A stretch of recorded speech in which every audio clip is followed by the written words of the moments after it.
ये कहानी जो मैं आपको सुनाने जा रहा हूँ, ये कुछ साल पहले मेरे साथ हुई थी। मैं अपने छोटे भाई योगेश के साथ में बहुत खुश था। उसकी हर छोटी से छोटी ख्वाहिश पूरी करना मेरा मकसद था। माँ बाप के चले जाने के बाद में वही मेरा सब कुछ था। फिर एक दिन अचानक योगेश को कुछ बीमारी हुई और वो भी मुझे छोड़कर चला गया। मैं इस बात से बहुत बुरी तरह टूट चुका था, क्योंकि मेरा छोटा भाई मेरे लिए सब कुछ था। योगेश को मैं किसी तरह वापस पाना चाहता था और अपने इसी अंधे प्यार के चलते मैं एक बहुत बड़ी गलती कर बैठा। मैंने किसी से सुना कि ओयुजा बोर्ड को खेलकर हम मरे हुए इंसान को वापस ला सकते हैं, उससे बातें कर सकते हैं। मैं भी अपने घर पर एक ओयुजा बोर्ड ले आया। ओयुजा बोर्ड के रूल के मुताबिक मैंने अपने घर के सारे लाइट बंद कर दी और 4 मोमबत्ती ओयुजा बोर्ड के कोने पर रख दी और मैंने बोला, योगेश बेटा, अपने भाई को सुन सकते हो तुम? योगेश, अगर तुम यहाँ हो तो मुझे कुछ जवाब दो, कुछ सिग्नल दो जिससे कि मैं समझ सकूं कि तुम यहीं हो।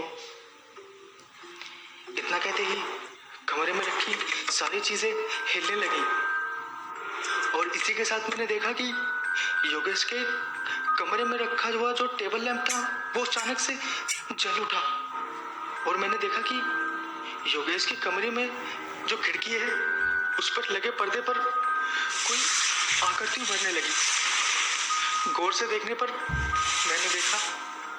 मैंने देखा कि वो मेरा छोटा भाई योगेश है। मैं उसे देखकर बहुत ज्यादा खुश हो गया। मेरी खुशी का जैसे मानो ठिकाना ही नहीं था। ये मेरा भाई योगेश था, पर जिसे मैं योगेश समझ रहा था वो कोई और ही था।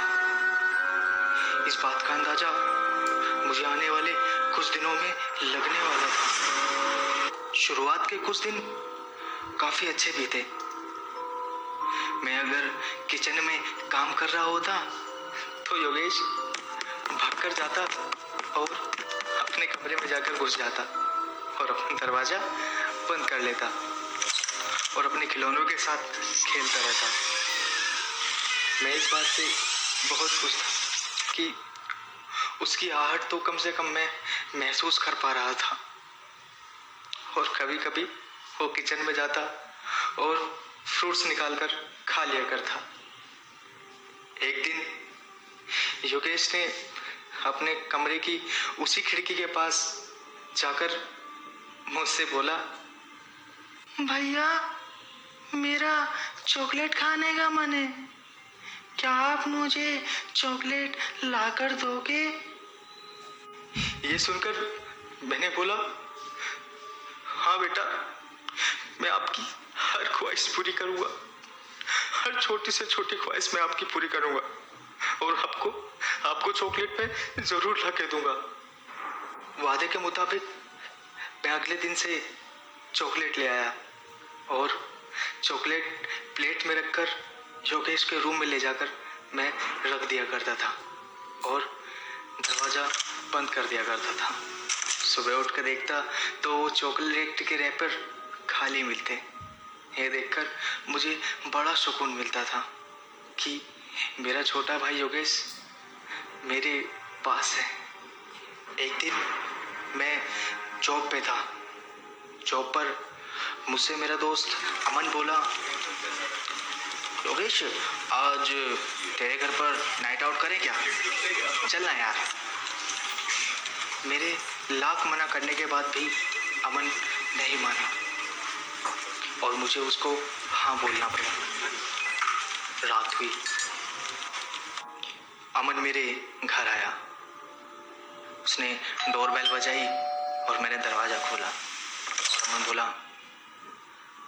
क्या बात है, आज तो नाइट आउट करेंगे, ये देख बियर पीएंगे और चिल करेंगे पूरी रात।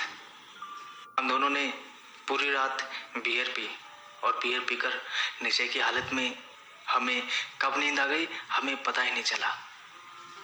मैं तो सो रहा था। अचानक से अमन की आंख खुली और वो बाथरूम करने वॉशरूम की तरफ गया। जैसे ही अमन वॉशरूम में गया तो उसके चिल्लाने की आवाज आई। यह सुनकर मेरी भी आंखें अचानक से खुल गईं और मैंने भी अपना होश संभाला और वॉशरूम की तरफ दौड़ा। वॉशरूम में जाकर देखा तो अमन एक कोने में छुपा बैठा था और बहुत ही डरा सहमा था।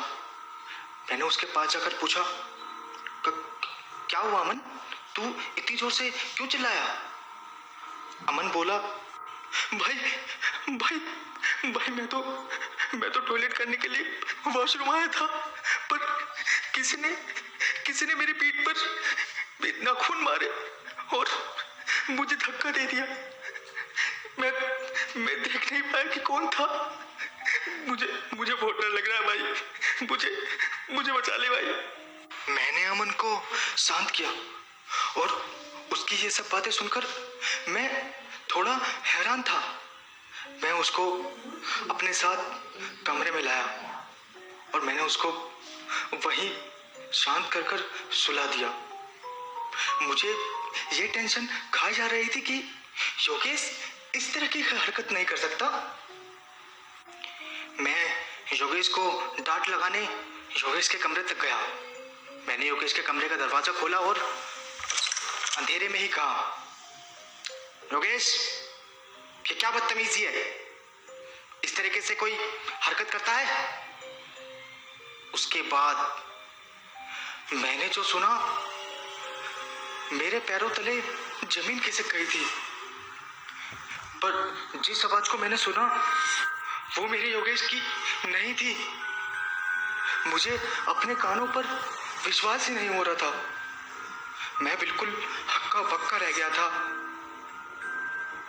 और मैंने सुना कि एक बहुत ही सर्द भरी आवाज और एक डरावनी सी आवाज ने मुझसे गुस्से में कहा, भाई, मैं नहीं चाहता कि हम दोनों के बीच कोई भी आए।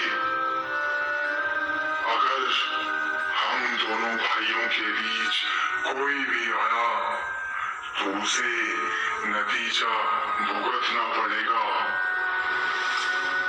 सब सुनकर मैं बहुत घबरा गया और घबराते हुए मैं योगेश के कमरे से बाहर निकला।